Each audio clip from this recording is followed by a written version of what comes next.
There are different types of interfacing. There's sew-in interfacing and ironing interfacing. I have a preference for sew-in interfacing. I'm going to show you how to sew it onto your pattern piece really quickly. I have some really old threads on wooden reels, and I use that for sewing on tacking and things like that because it's no good to use in the sewing machine, it'll snap. So I've got my pattern piece and I've got the sew on interfacing underneath. I've positioned them so they're on top of each other. I'm going to make sure that I'm further in than the seam line just to make life a bit easier down the line. I don't like having threads caught in on my seam, especially a nice pink colour on top of my bright blue.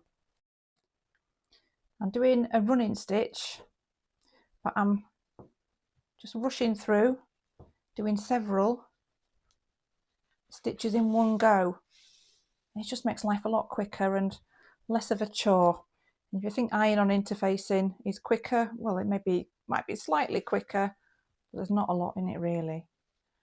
And I find iron and interfacing, it can bubble in time on your work when you've worn something a few times and ironed it a few times.